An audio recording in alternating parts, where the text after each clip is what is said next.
is Taj on the beat. And welcome, ladies and gentlemen, boys and girls, guys, gals, and non-binary pals to another episode of All the Above, the show that gives you an unstandardized take on education. I'm Jeffrey Garrett, one of your co-hosts, and I've been a middle and high school principal and a high school social studies teacher. And as always, I'm joined by... What up, family? It's Manuel, your favorite teacher's favorite teacher. I'm a high school history teacher in the Los Angeles area. This is my 17th year in the classroom. And this, of course, is All the Above, your home for news and analysis of all matters pertaining to our world of education. Shout out to those of you who are watching us on YouTube. If you like what you see, please consider hitting that thumbs up and that subscribe button. And if you are listening on the go, we appreciate you, and we would very much appreciate a 5-star review whenever you have time to safely do that, if you're driving, of course. Jeff, man, it's been, we haven't been in the same room, you and I, since March, and I don't know if you noticed, but we're only a few months away from March again. It's December now, man. Time is flying. Time, it has flown and continues to fly. And man, it is 2020. What can I say? It has just been a year like no other.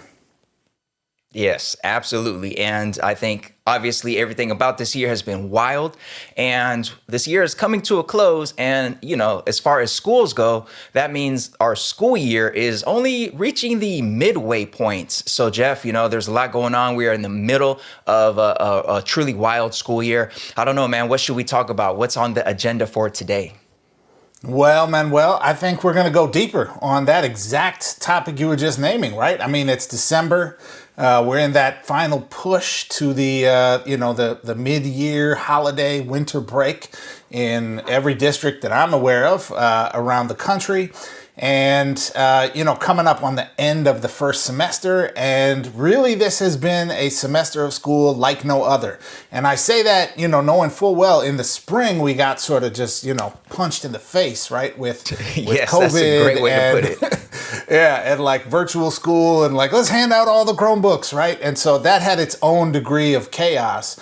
But this semester was really like, we are, particularly for folks like us here in Southern California, who, began the year and have remained in virtual school, or in many other parts of the country where they've kind of vacillated between hybrid and, and distance learning, where we began the year in a new way than we've ever tried to do school before. And we are ending a semester, in the same situation. So we're going to kind of step back, do a little reflecting, do some debriefing on, the first semester 2020, the year and semester like no other. And we got a fantastic guest coming on with us. You've seen her before. You know her. You love her. She's our senior middle school correspondent, Geneviève DeBose, who's going to help us kind of unpack what this experience has been like for educators, for teachers, for folks working in schools, as we not only bring this semester to a close, but get ready for the second half of the year, which, given our red map as America, or purple map as America right now, as it may be, means we're going to continue with distance learning and hybrid for, at least the foreseeable future. And I'm sure you mean red and purple in terms of COVID cases, not politically. Yes. Although there's a lot of yes. red there politically as well, which contributes to the redness of the COVID cases as well. But we'll get into some of that. Yes.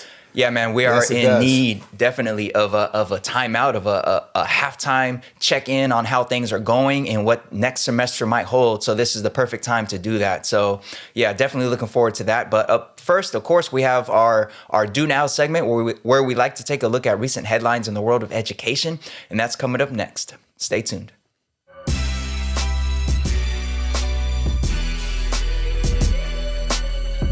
Hey folks, thanks for watching All the Above. We really appreciate you, and we need your help. We're trying to get the word out about All the Above to everyone. Here's what you can do. Go to aotashow.com. That's our website.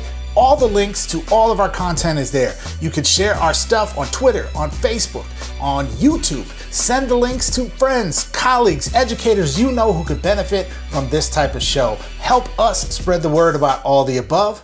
Thanks. Enjoy the show.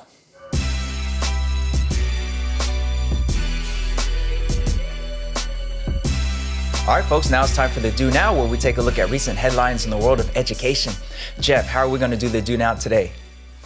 Well, Manuel, today we got, an opportunity to kind of take stock of who's here with us. So we're going to do a little attendance taking. We got a roll call today, Manuel. All right, roll call. Who's the first person we have in the house today? Well, first up today, we have Deja Williams. Deja Williams. I am not familiar with that name, Jeff. I don't think that's a former student of mine. However, we've reached a point in my career where I can no longer remember all the students I've had. Actually, that point passed quite a while ago. But I don't think I know her, Jeff.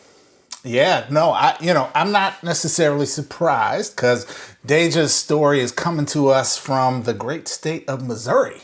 So definitely not one of your former students. But I think this is a story that people are going to really really appreciate. And, it's going to bring perhaps a bit of holiday cheer to these dark and bleak times. We need that. In which we live, Manuel. So here we go. Let's get into it. So this is a story, of course, about Deja Williams, but comes to us thanks to some reporting from Michaela McGee, who works for the local Fox 2 news station in Missouri. And Deja, as a high school freshman, was mistakenly enrolled in an honors geometry class. The teacher who placed her there admitted that it was an accident, but Deja's class schedule was not changed. So fast forward to today, and Deja is now being recognized because she is now an engineer at NASA. In fact, she lives here in the Los Angeles area, working with NASA for the Jet Propulsion Laboratory. So shout out to Deja and the folks at JPL. And although as a teenager, Deja was inspired by being a music producer, her growth in math and in science changed her academic course. Now she, of course, is an engineer at NASA, and she says, "My mom convinced me to go into a STEM field. She saw that I was getting good at math and science, so she was like, why don't you explore this? There's not a lot of women, there's not a lot of black people in this field. See what you can do, see if you can make a change." After high school, Deja went on to become a student athlete at Missouri S&T, which is one of the top engineering schools in the state and in the country, and now lives in, of course, here in Los Angeles. And she was on the team that helped construct the ground support equipment for Sentinel-6, the first in a series of spacecraft that launched in late November that will help monitor the Earth's oceans. So, Manuel, we have, I think, in many instances talked about some of these issues of like tracking or expectations that we have for students. And here we have this story of Deja, who's mistakenly put in honors geometry, right? And winds up being ostensibly a rocket scientist right here working for NASA. So tell us about your thoughts as a teacher working with the future brilliant minds of America. What say you? Yeah, this is one of those feel-good stories that is heavy on the feel good, but also exposes one of the giant inequities in our system, which is, honors and advanced courses. And this definitely highlights one of the major criticisms of honors and advanced courses, which is that, they contribute to tracking and they contribute to a system where certain students get some of the strongest teachers and the strongest direct to college pathway, and other students sort of get almost like a second class treatment, for lack of a better word.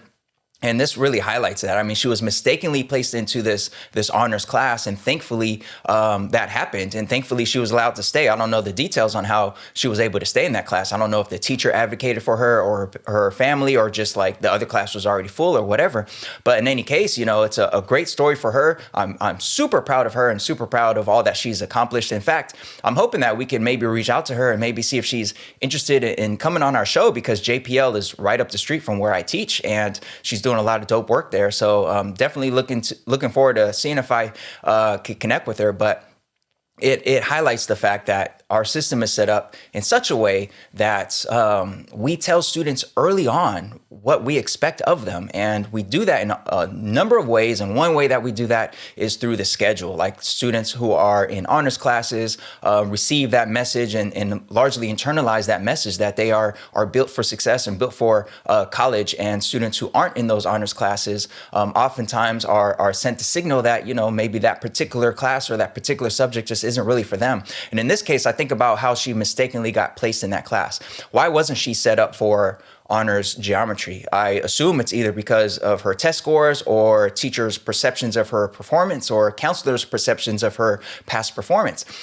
That means those test scores and those perceptions were way off, because here she is as a rocket scientist. So somebody was wrong. Either the test scores as a measure of her potential in math were wrong, that test was not a good measure, or the adults' perceptions of her performance were way off, because here she is again, rocket scientist. So somebody got it wrong. And you think about all the other kids for whom somebody in the system got it wrong for them. I have a pinned tweet on my Twitter profile about anti-Blackness and the way it appears in schools. Oftentimes it appears through dress codes, through curriculum, through all these different things. And one thing that I mentioned is that anti-Blackness also is within the master schedule. And somebody asked me about that just for clarification. They're like, well, what do you mean? How could a master schedule foster anti-Blackness? And this is a perfect example, like the scheduling, the placement of students in different classes.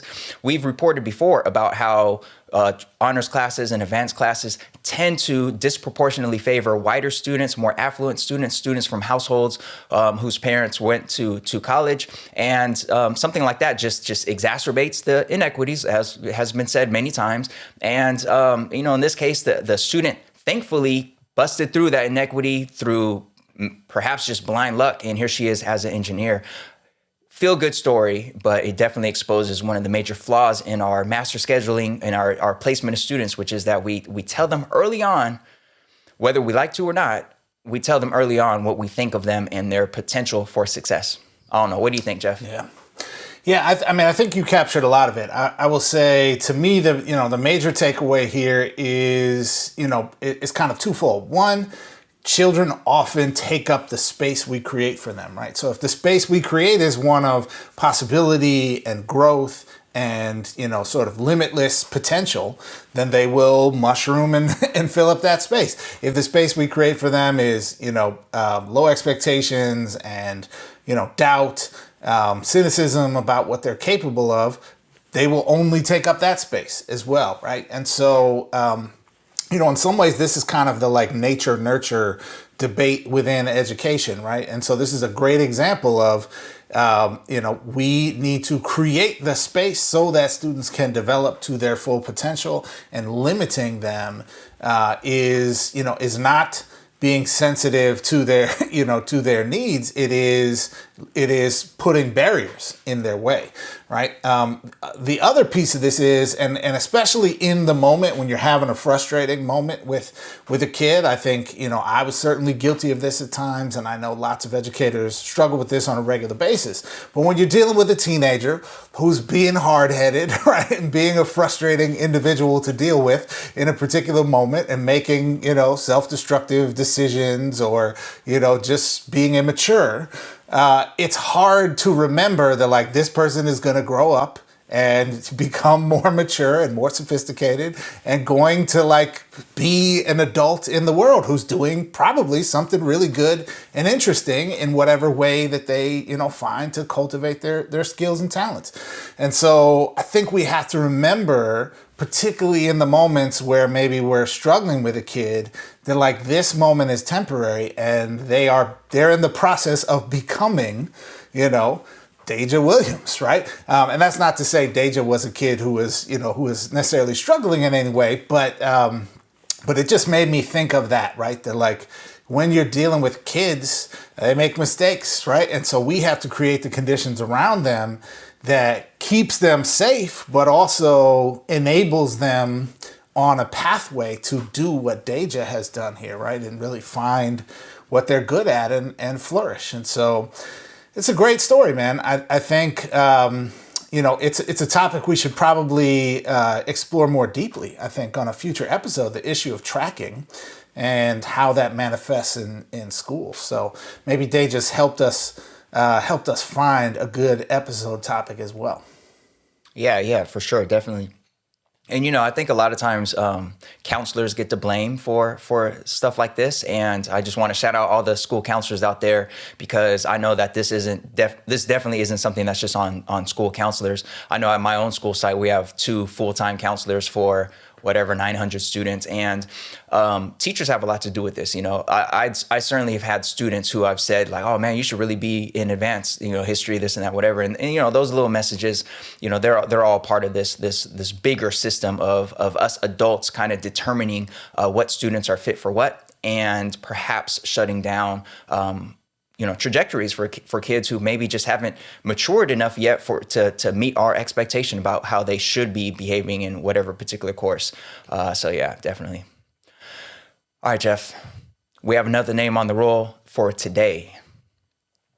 Next name is not a person, but it's JUCO. JUCO. Oh, wow. Okay. Well, I mean, if I thought of that as a person, it's kind of a beautiful name, man. It's like very ethnically ambiguous, right? Like JUCO could be like from every continent on on the planet Earth. Could be male, female, anything, right? So interesting. JUCO. I'm assuming then you mean JUCO is in junior college. Oh yes, here in America. It's the cool way of saying junior college. So yeah, well, all the cool kids are doing it. Yes. Okay. So what's up with JUCO? Yeah, so this story pertains to students who are in JUCO or at community colleges, despite the fact that they already earned bachelor's degrees. All right, so this is a very interesting story, I think, one that touches on something that we've discussed before, which is this idea of college and college readiness and college access, and really what our role is as educators in influencing or setting students up for college. Now, this story we get from some good reporting from John Marcus for the Hechinger Report. And he reports that 1 in 12 students who are now at community colleges have previously earned a bachelor's degree, according to the American Association of Community Colleges.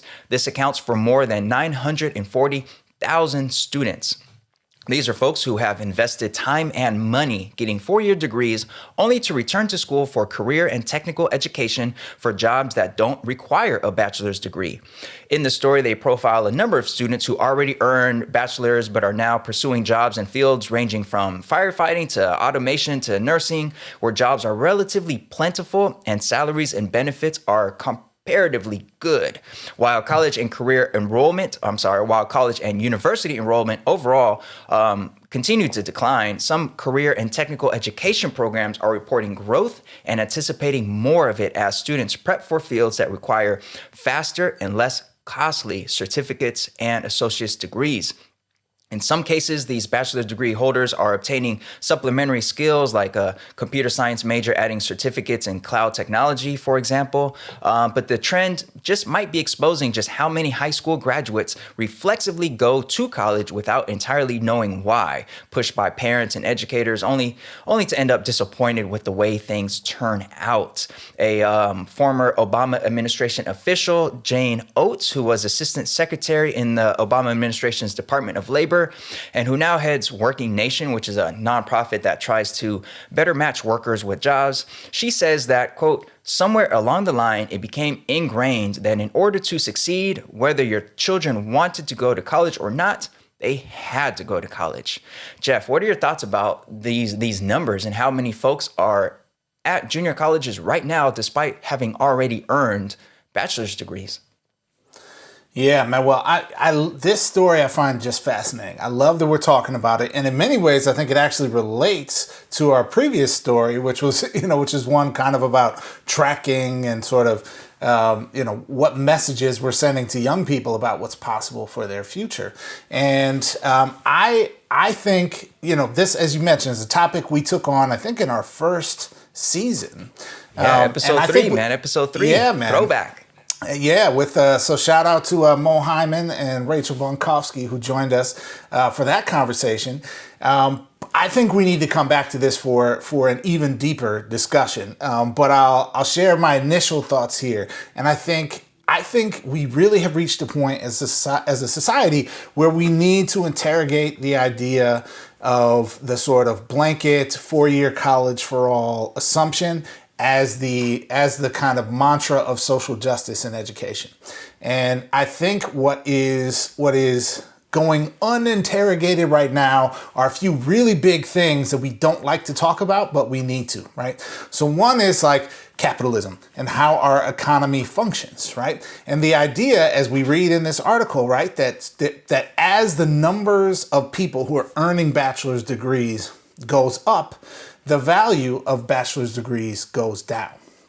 Right. At the same time, the cost for earning a bachelor's degree has gone up dramatically, well beyond, what it was 20, 30, 40, 50 years ago when you could like work a part-time job in the summer and work part-time throughout school and like pay your way through school. That's impossible when school costs $40, $50, $60,000 a year. Right. So at the same time as the degree is becoming less valuable, the cost is going up, right? And so we're seeing more and more students who are needing to go to college and needing to earn a bachelor's degree in order to access jobs that didn't used to require a bachelor's degree, that leaves them riddled with debt that also does not have the same kind of economic return as those careers did before, because we've seen, to a large extent, a stagnation of wages for middle class and working class folks in this country.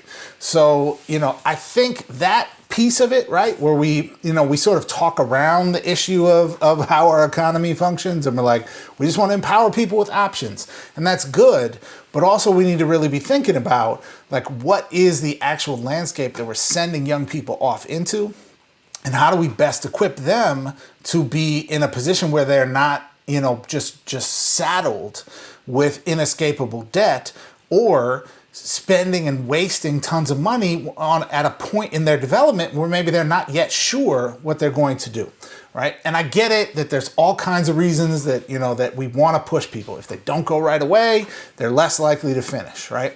But this is an issue I think we just have to be more like honest and transparent about in our conversation, and engage with families openly about it. The last thing I'll say, Manuel, is that there's this very parallel sort of tracking that goes on at the higher education level that mirrors exactly what we do in the K-12 system, right? So we create elite academies, right? Gifted and talented programs, magnet programs, dual immersion, programs that cater to wealthier, whiter, more affluent folks within the system, and we better resource those schools in our K-12 system. We do the exact same thing with our colleges and universities. That's definitely true at the private schools, but that is also true in the state schools, right? So like the UCs, Berkeley and UCLA, and these schools get far more money to serve a more affluent and more, better prepared to succeed population than the community colleges, which get far fewer resources to serve more, more students, right, who have more academic needs. So, in this situation, I think there's also a conversation we got to have about the reality is the world needs skilled laborers, right? Like that's not that's not a moral or immoral statement. That's a reality. And there are lots of good professions that don't necessarily require a bachelor's degree, at least for entry point into the profession, and that pay well. And we are not setting up situations where we're either cultivating kids to pursue those paths in a intentional way, nor are we resourcing the schools to support them when they get there, right? So I think there's a lot of angles on this, and we should talk more about it. But those are my initial thoughts, man. Well, I'm curious, you as someone who teaches high school students who are making this step, what's your take? Yeah, this is tough, man. This is tough. I mean, all these issues that we talk about on this show within the world of education are quite complex. And this is one of those, because I think a lot of us who teach students in marginalized communities, we know that college isn't automatically the answer for everybody. However, the access to college has been so stacked against low-income students, Black and brown students, special ed students, English learners for so many years, so many decades, that we want to do all that we can to help our students get into college and overcome all these barriers that have been set up to keep them out. But at the same time, college ain't for everybody. And a college degree, a bachelor's degree, isn't the same now as it might have been back in the 80s or 90s. So, there's that tough dilemma right there of just how much to encourage students to pursue college, to be the first in their family to graduate from college, and how much to be real about the fact that, just like the article points out, a lot of these jobs, a lot of these skilled jobs pay more than what you would get coming out of college with a bachelor's degree. They looked at in this article, they profile several folks who are making more as nurses. It said something about how entering the nursing field, I think, obviously depending on where you live, but a lot of nurses enter around the 80,000 a year mark. That was somewhere in the article. I could definitely be butchering that stat, but there's not a lot of jobs you're going to get coming straight out of a Cal State with a bachelor's degree where you're earning 80,000 a year, like straight out the gate. Like it's not very common at all. In the story, they had a group of 5 students in community college that the author was talking to, and these 5 were in a firefighting program, and 4 of those 5 had already earned bachelor's degrees, but they are now trying to become firefighters because, for one, there's more jobs available there. Secondly, they pay more, and thirdly, they realize that's what they're more interested in. And coming out of high school, they didn't quite know what they were interested in. So it's a really tough dilemma. And one person in the article mentioned that perhaps we need to reverse our thinking in how we perceive the educational pipeline going. And what he meant was, coming out of high school, we shouldn't perhaps just think about going for that 4-year degree, but perhaps students should be encouraged to start with these certificate programs that are lower risk, less costly, and less time intensive, and then make their decision if they want to fully jump in to a higher cost, higher time commitment degree program, such as a 4-year degree at a liberal arts college, for example.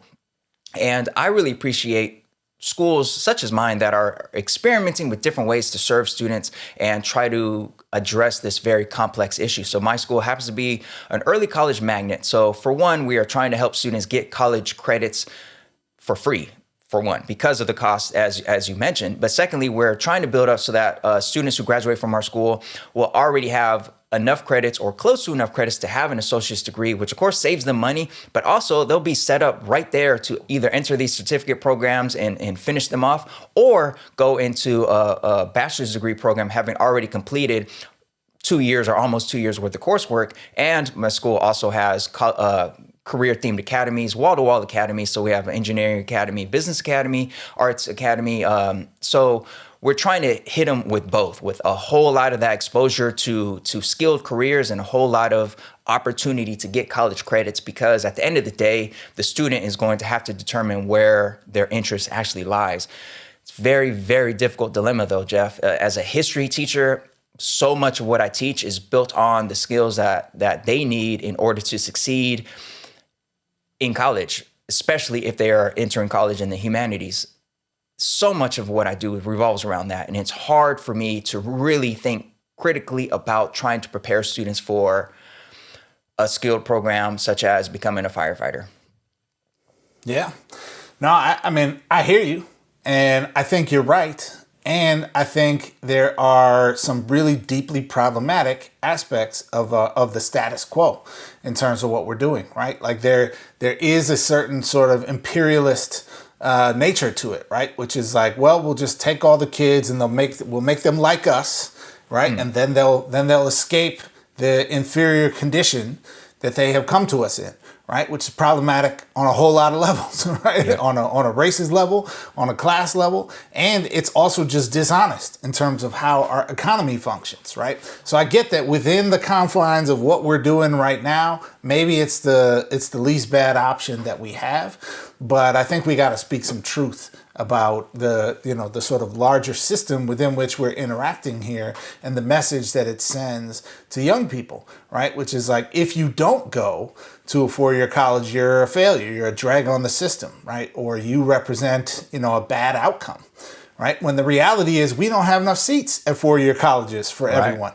So no matter what we do, everybody ain't going, There is a 0% chance of that happening, and that is by design, right? And state colleges and university systems are tracked tiered systems. The UC system takes about the top 10% of kids in California and some from other parts of the world and the country as well. Every year, that's what they do. So no matter how high GPAs get, no matter how high test scores get, they take the top 10%, right? And the CSU system takes like the next 20 to 30%. And everybody else can go to community college if you have the money and if you have a seat, right? And the reality is like that is how the system is set up.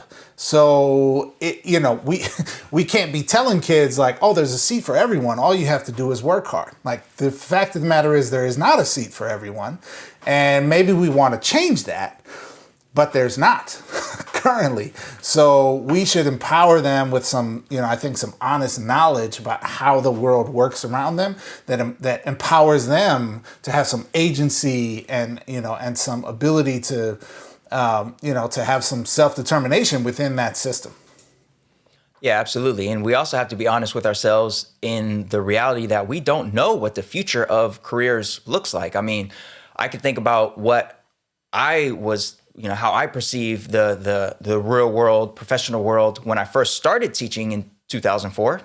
And then how many careers exist now that did not exist when I started teaching. So the landscape is changing so rapidly. The expectations of what a job in the corporate world, for example, what those expectations are and what that type of work looks like is changing so rapidly.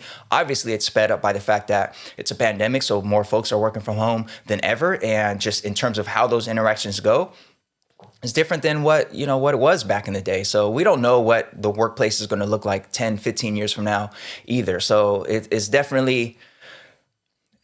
It's complicated, man. It's complicated. But shout out to schools out there that are trying to figure it out and trying to, help students with whatever path they might end up on. So again, my school, dual enrollment, early college, to me, that's a smart way to go right now in helping students avoid the costs of a four-year degree, but also be flexible to students who are, go the community college route or decide not to go to college at all. So I don't know.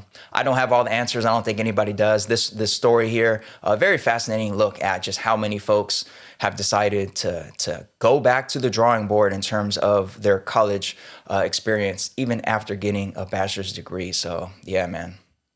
Yeah. All right, folks, that about does it for this week's Do Now. Up next, we have a seminar discussion about distance learning and, pandemic learning and pandemic teaching and how it's going so far. Stay tuned.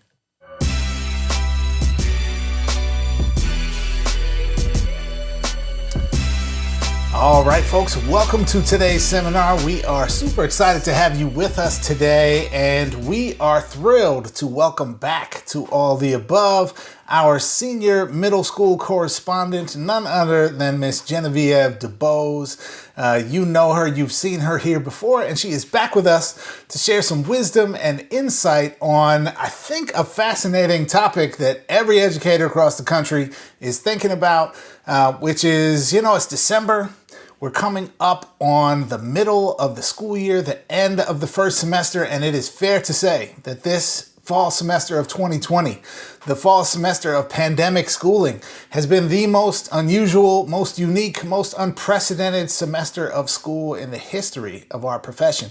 And as we head into these winter months, as we head into, cold and flu season and uncontrolled spread of COVID-19 across every state in the country, we are probably looking at a second semester that is also going to consist of distance learning or hybrid learning or some back and forth between those states of affairs for the vast majority of America's schools and districts and students. And so with that in mind, we wanted to kind of take a little bit of time today and do some reflecting, do some thinking about, how it's gone, what's working well, what hasn't worked, and what we should be looking forward to for the second half of the school year. So Geneviève DeBose, senior middle school correspondent, is here to help us unpack the fall semester and explore, what we have to look forward to for the remainder of the school year.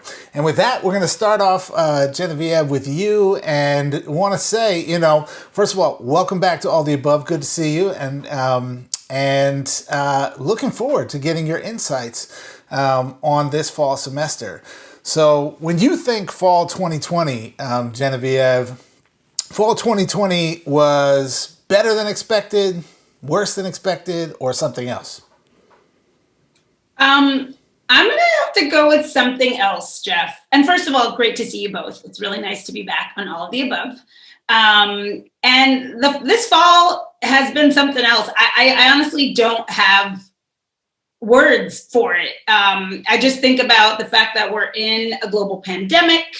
We're still in a racial reckoning in our country, and we are experiencing dysfunctional federal leadership that is really created this experience that is really hard for me to put in words. So I didn't have an expectation necessarily going into this fall. I just wanted to be able to support the teachers that I work with so that they could support their students and families. And I wouldn't say it's been better or worse. It's just been something that for me has kind of been indescribable. Manuel, what do you think, man? Better than expected, worse than expected, or something else? I would say probably something else. I think it started, at least for me, much better than expected. My school district, like a lot of districts out there, really didn't change much about fall semester based on what happened in the spring. So when I say that, I mean, spring, we had a bell schedule that students were asked to follow and teachers were asked to follow during distance learning. Fall, pretty much the same schedule or something really similar. Students pretty much were expected to log in through Google Meet. And in the fall, instead of Google Meet, we used Cisco WebEx. But other than that, not a lot changed. And I think many districts across the country really squandered summertime coming up with these hybrid models that didn't come to fruition, at least in California's case. So I expected the worst based on my memory of spring and how many students disappeared and disengaged as spring went on. So I expected it to start off really bad because I felt like most schools that I knew of didn't really do anything to address the problems of the spring. But, first week of school, most of my students were logged in. Almost all of the students were logged in. The only ones missing were students who ended up, not being at our school after all, even though they were on my roster. So it started off much better than expected, but I think it has slowly retracted towards what I expected, which was like students not really feeling it being very, very difficult on teachers, and just overall melancholy at the whole situation. So started off better than I expected, but as the semester has gone on, it just has become more and more unsustainable, at least from my purview. Yeah, Geneviève, I wonder if you can comment on that. Have you seen similar things in terms of like teachers' experience with student engagement over the course of the semester, or what are you seeing with the kids at your school?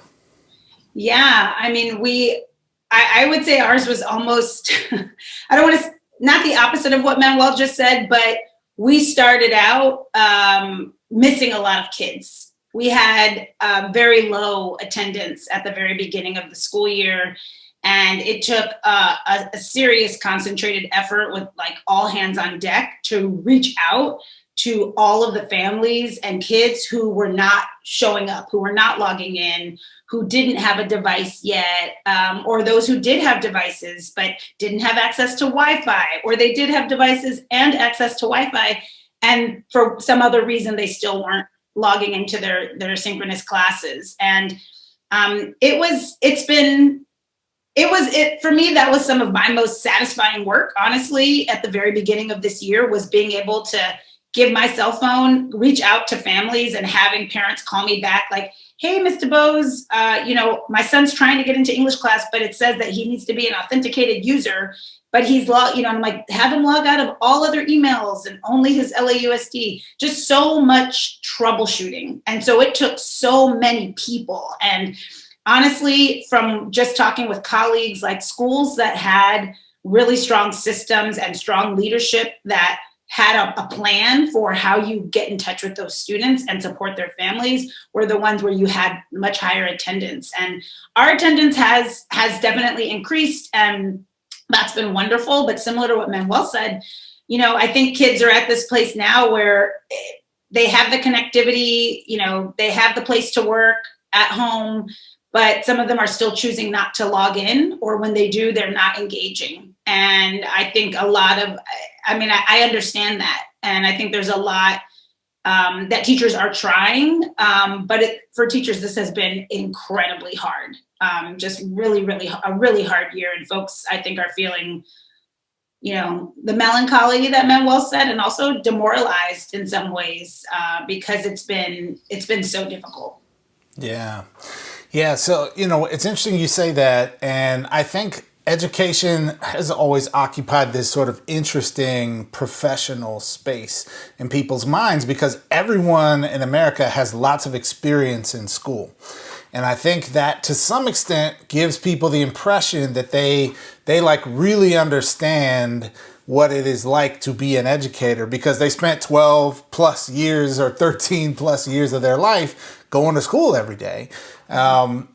And yet, I think as educators, we know there's a whole lot going on behind the curtain that, even if you're a student, you maybe are not necessarily privy to. I can imagine that phenomenon might be even more exacerbated in this moment where school is now in people's living rooms. If you're in virtual school like we are here in Southern California, or even in hybrid models that we see across the country, still, the bulk of school is taking place virtually. So I'm wondering, and maybe Manuel, we'll start off with you on this question.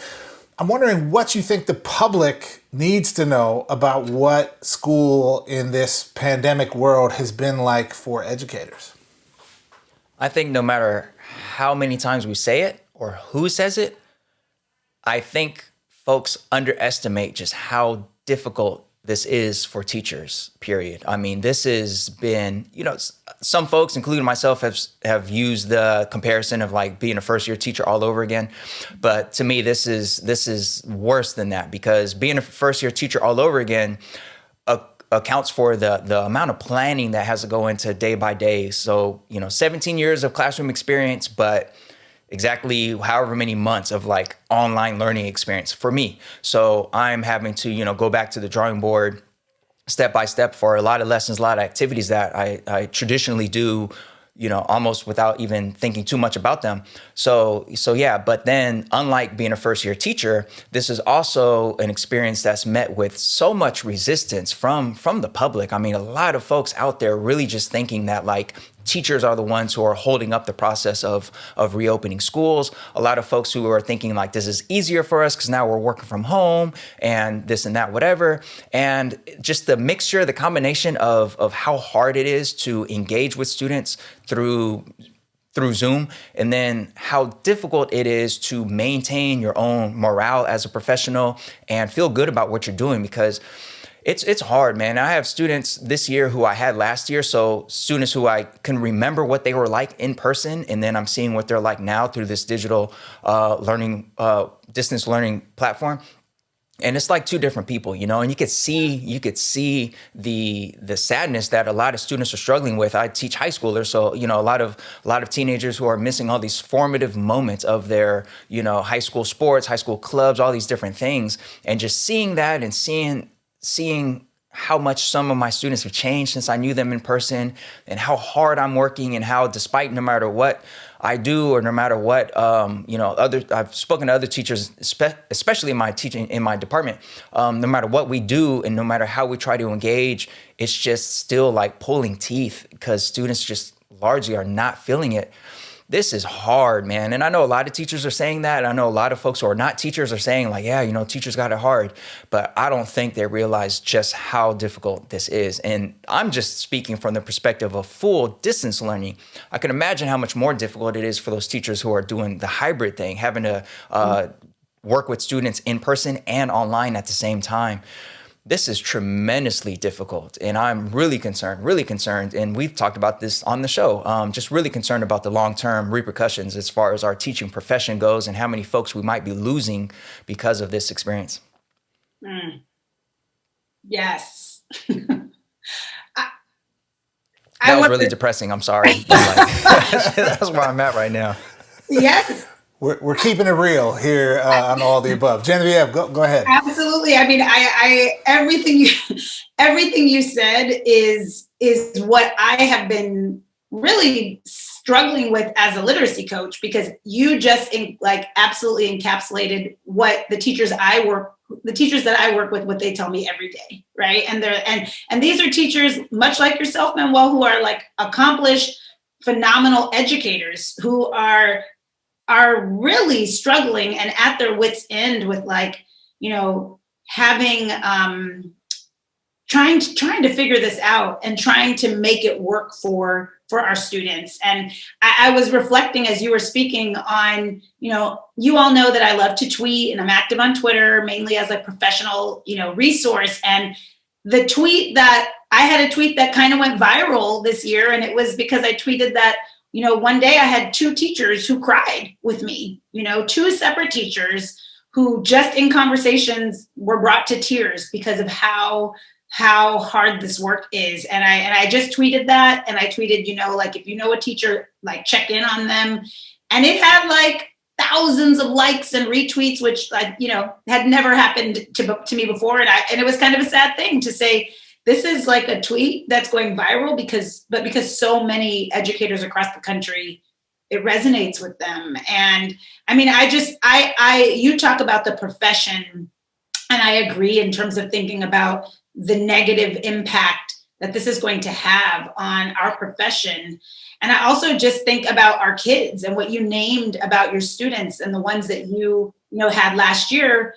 I've had teachers share with me that kids have private chatted them, Miss, I think I'm going to drop out, middle schoolers. This is a middle school 8th grader telling his teacher, I think I'm going to drop out. And she's private chatting him while she's trying to teach a class. And there's just, and when we spoke with that student, it's so much more of him feeling disconnected from school and from his peers and from his learning and educators. And I think that is just huge. I think teachers feel really disconnected right now, and kids feel really disconnected. And it's just, it's hard.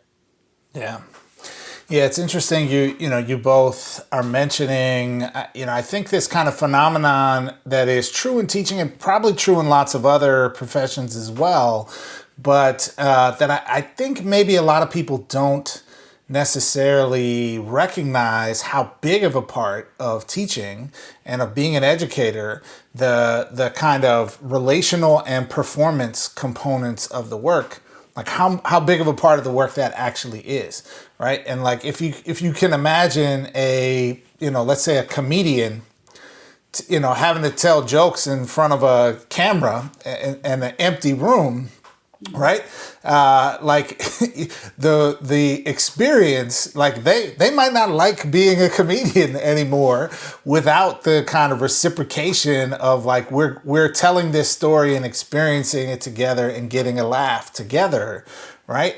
It's totally different than just the pure performance without the relationship with the audience. And at least from my perspective, what I see so much of that seems missing for a lot of teachers is the in-person connection with the kids and how central to the enjoyment of the work that actually is. Because even if a kid is chatting you, an intimate comment, right? That's just different than being in person and talking to the young person and seeing them in the hallway and giving them a pat on the shoulder during passing period, or whatever it is that you can do to help that young person persevere. And so just hearing you both talk, I think to me is really accentuating the I think families are seeing the loss of social experience for young people. And maybe what's going a bit unrecognized is the satisfaction that people get from the work of being a teacher or being an educator comes from the, the physical experience of being in relationship with the students and with, other people, right? So, we've talked here about some of the real stuff that's going on, and frankly, some of the stuff that is, it's a bit demoralizing about the reality right now. But I am wondering if you have seen any just kind of like unexpected benefits, or even just positive things that you're seeing that we have realized coming out of this pandemic semester of distance learning that maybe we didn't realize before. And Geneviève, why don't we start with you?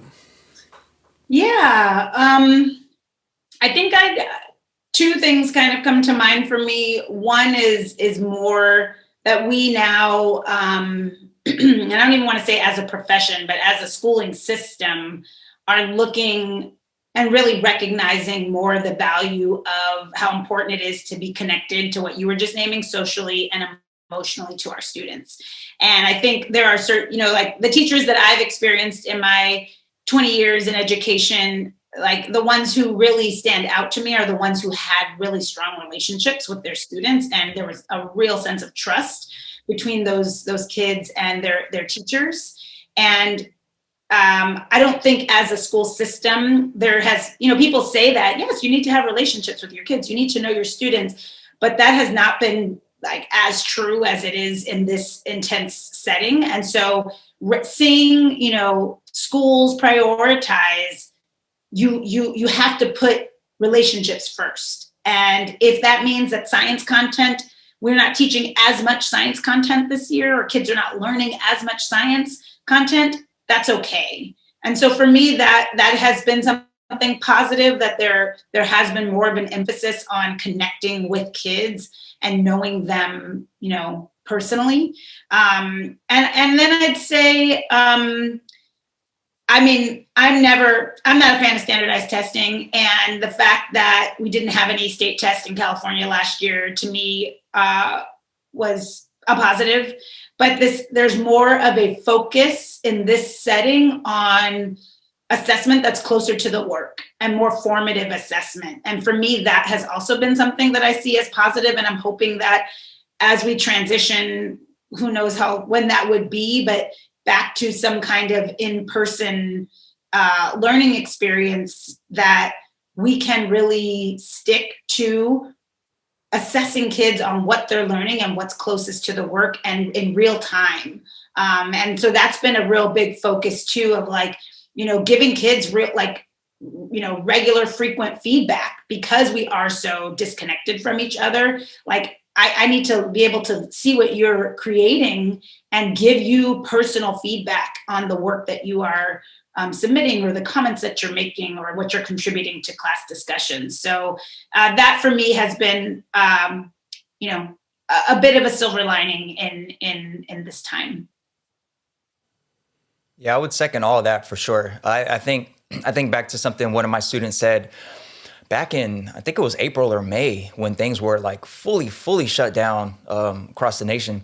The student said something about how, like, despite how bad the pandemic is, maybe we needed this like global timeout to sort of reevaluate ourselves and reevaluate things.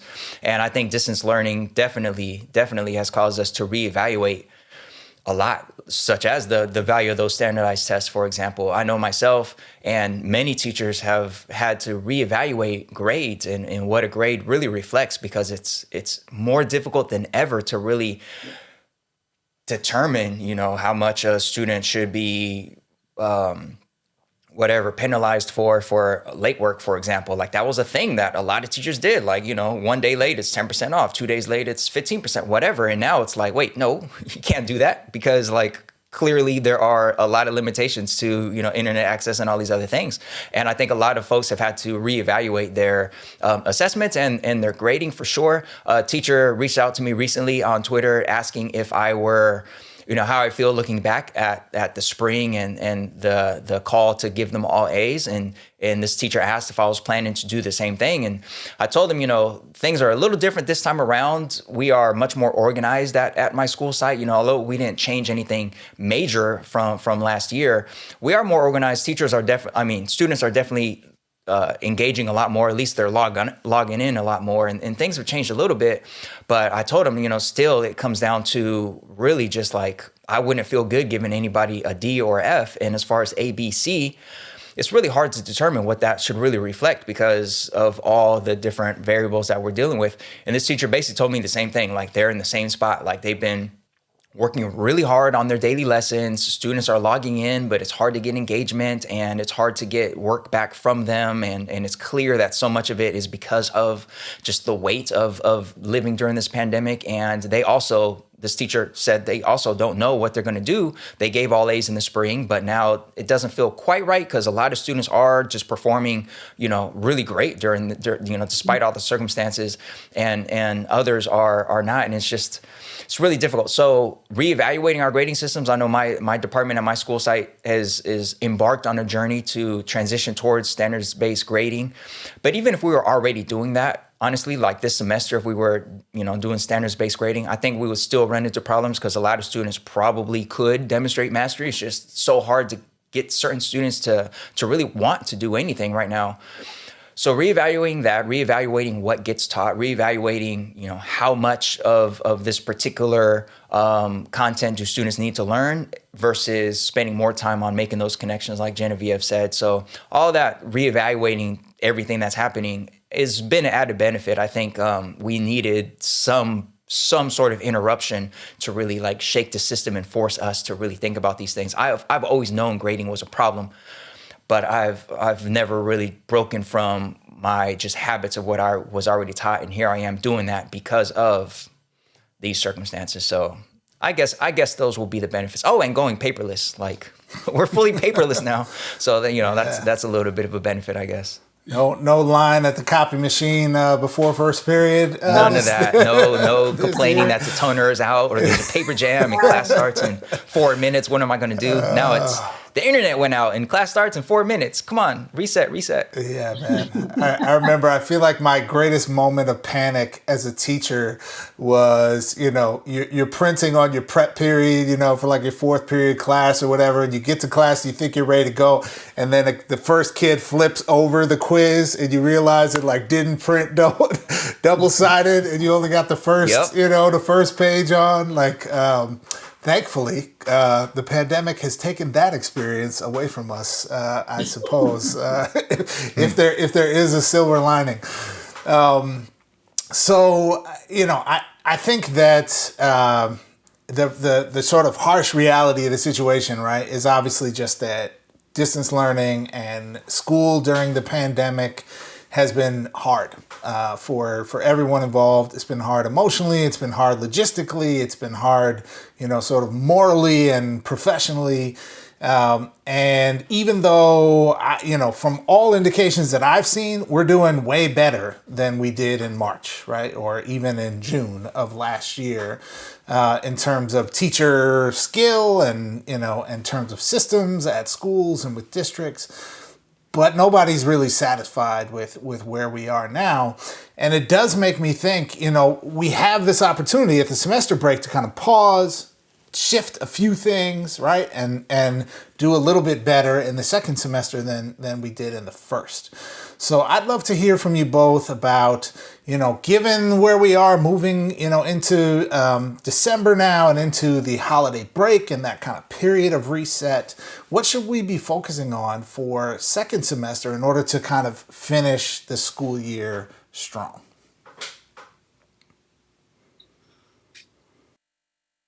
I can kick us off.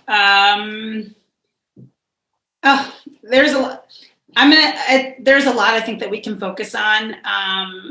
But two things that really resonate and kind of rise to the surface with me are things that we've already kind of discussed today. And one is, how well do we know our kids? We have found that while we do have our students now, more kids attending, we don't have as many students who were missing. Some of those kids are not coming every day, right? And so we have, through our schedule, kids see each teacher twice a week synchronously. And I have teachers that will tell me, consistently, this kid will come one of those 2 days. And so when I think about what we need to focus on, we need to focus on how well we know our kids and what are we doing to ensure that those students who are only coming 50% of the time or are, missing in other ways, how are we pulling them back in and supporting them and their families with whatever they need? So for me, that's number one, kid focus, getting them to be in school, from their homes. But then the second piece, and I've said this a million times on this show and to anybody who will listen to me, is this idea that what students are learning and how they're spending their time and how they're growing their skills and their intellect and developing their identities in school has to be applicable to their lives. It has to have some sort of relevancy to the real world. And we're talking about, kids, we are facing some serious issues and problems right now. Why don't we create learning experiences where kids can be the ones to help solve those problems, right? So if I had if 50% of my students are only coming one day of my 2 synchronous days a week, is there some sort of way that we can find those missing kids, right? And kids can be part of that. Could they be interviewing their peers about why they're coming and why they're not coming? Could they be doing research on, what would make kids most engaged when they are actually there? I feel like that needs to be something that we really focus on in the second semester. It can't be the same as what's been happening this first semester because, like Manuel already said, kids are kind of over it. And like I said, some kids just aren't coming anymore, right? And so what is in this absolutely unprecedented, crazy time, what is going to make kids want to come to school from their homes on a laptop? They have to be the ones leading the learning, and they have to be the ones solving the problems and teaching and learning from and with each other. And so for me, that feels like a really big push for second semester is how do we create some authentic student-led learning experiences that could actually create some positive, have real world, implications for making this horrible situation better. Yeah, I agree with that, certainly, for sure. And I'm really curious what schools and school systems are making time to sort of have those discussions and sort of get a game plan together.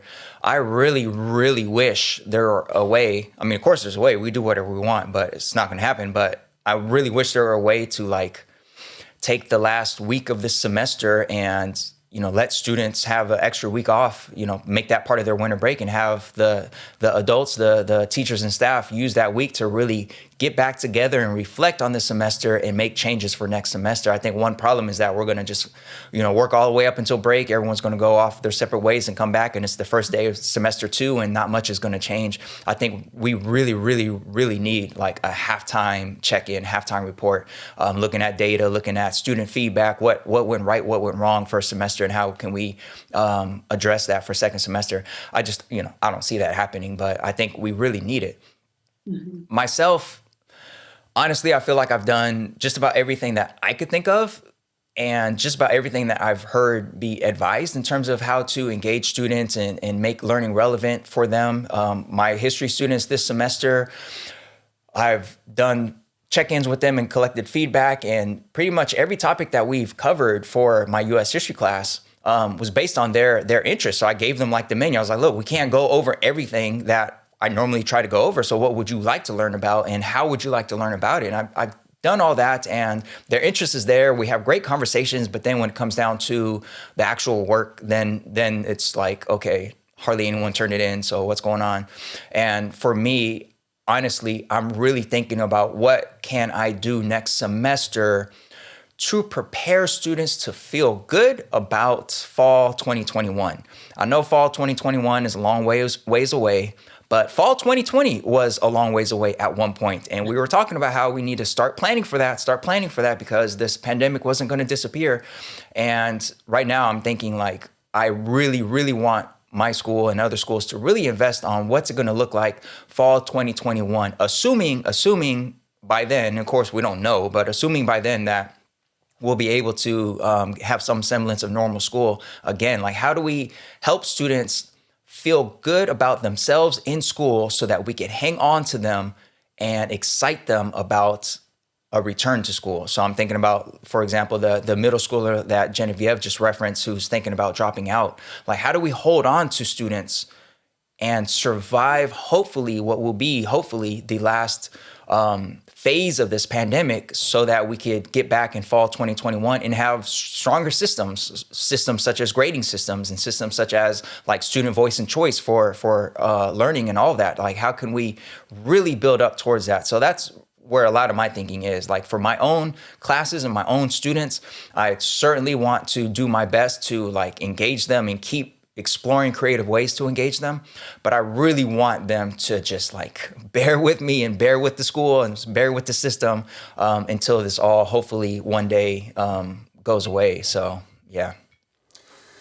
Well, I very much appreciate the wisdom and perspective you have both shared, and I think I probably would just add to this final point, and I think you mentioned it, Manuel, the need for time and the need for educators to come together and really reflect on what has been going well, right, and plan strategically for the second semester. I know, at least here in Los Angeles, and principals and folks I'm in touch with in other parts of the country are experiencing something similar, where we are, the pressure for schools to have plans in place to reopen, while all of the public health data is going in the exact opposite direction of it being safe to reopen, is taking up so much time and bandwidth from folks. At a time when it feels to me like if I were king of the education world, I would say today,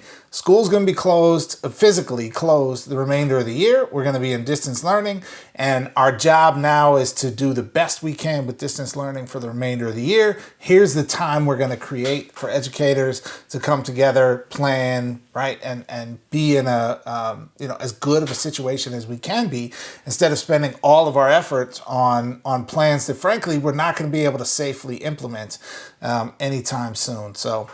It has been, I think it's fair to say, among the most challenging periods of education certainly in our lifetimes, if not ever in the history of public education. And, and it is only thanks to the incredible practitioners like Geneviève, DeBose, like Dr. Rustin here, that that schools are running and the kids are learning as much as they are and being cared for as much as they are, or as much as they can be through a screen. But before we conclude here, I did want to end on perhaps a little bit of a lighter note.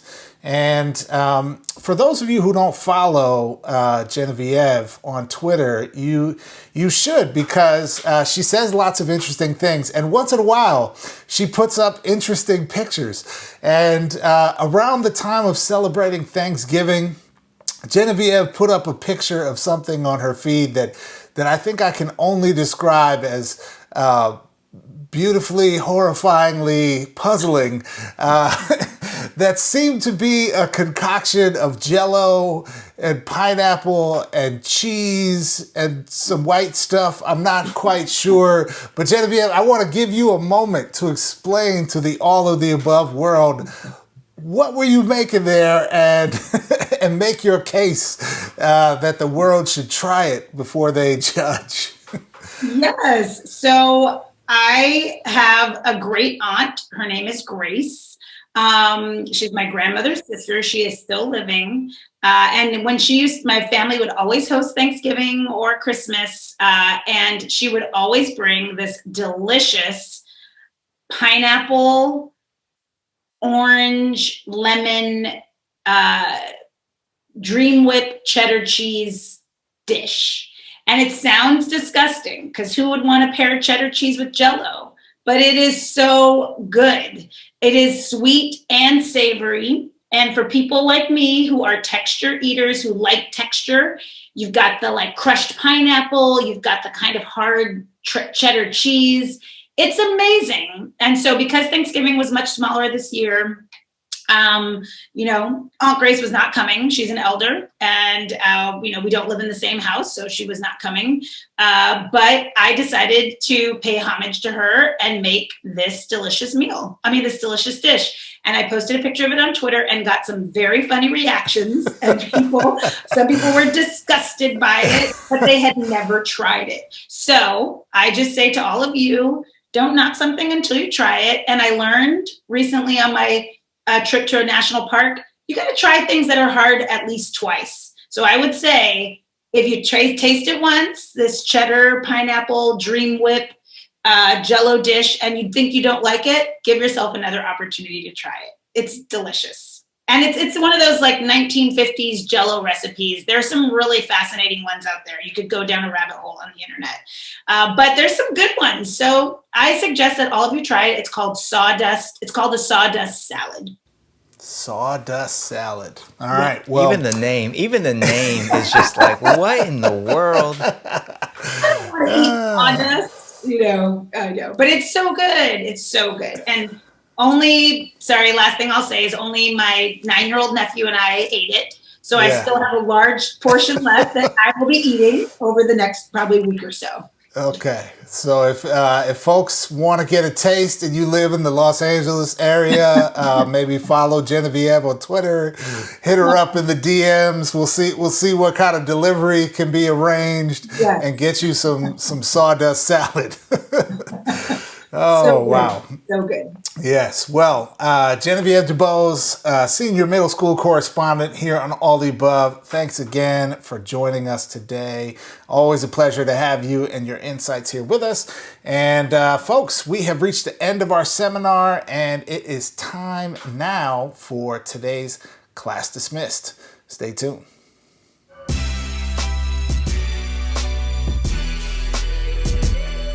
What up, AOTA family? If you're not already following us on social media, man, what are you doing? We're available on Twitter at AOTA Show and on Facebook also at AOTA Show. And we've been putting up extras, including exit tickets. Exit tickets are short videos with our guests where we ask them about a few of their favorite things. Of course, we also put up links and articles and stories related to the world of education. So definitely, if you're not already, please consider following us on social media and spreading the word. Now back to the show. All right, folks. We've reached that time of the episode where we like to give shout outs to folks doing great things in the world of education. And today's shout out is kind of close to home for us because today's shout out, we're actually shouting out somebody who has appeared on our show and is very dope, very dope. In fact, some might say he is too dope. Jeff, who we shouting out? Oh, Manuel, I never shy with the the comedy there. Today, our shout out is going to, as you said, former guest here with his compatriot from Denver. None other than co-host of the Two Dope Teachers and a Mic podcast and newly crowned Colorado Teacher of the Year, Mr. Gerardo Munoz. So Gerardo, as I said, named Colorado Teacher of the Year, which of course comes with just huge notoriety and recognition of his amazing work, but also means he automatically gets entered into as Colorado's entry into the National Teacher of the Year award, which will be given out later in the school year. And Gerardo, you heard him here on All the Above. If you haven't yet checked out the podcast, it's Two Dope Teachers and a Mic. We highly recommend. He and Kevin Adams do a great job with that podcast, talking through a practitioner's lens about education. And we just want to give a shout out to someone who has been doing amazing work, and it's great to see good people, educators of color out there being recognized for their great work. Yeah, definitely. So shout out to Gerardo. Love seeing folks get recognized for their great work, especially educators who, well, like you said, educators of color. Also, educators who really speak truth to power when it comes to having a critical lens about our education landscape and all the different ways that we can interrogate all the oppressive systems within it, which Gerardo does regularly. So definitely shout out to him. Colorado Teacher of the Year. Super dope. Too dope, in fact. And I also want to shout out my little buddy. So I have a little buddy that, we record in our own homes now because we are socially distanced in our recording of these episodes, I should say. And I have a little buddy who would lay out in the hallway and be snoring so loud while I recorded. That's my Boston Terrier, Dottie, and she recently passed away. And this is my first time recording without hearing her snoring in the background. So shout out to her and shout out to all of our little furry buddies who give us that little love and attention that we need after a long day at work in this education system. All right, folks, thank you for being with us for this episode. And if you haven't already, please consider giving us that 5-star review or that thumbs up. It goes a long way towards helping us grow this show. All right, so thank you for tuning in. We'll see you next time.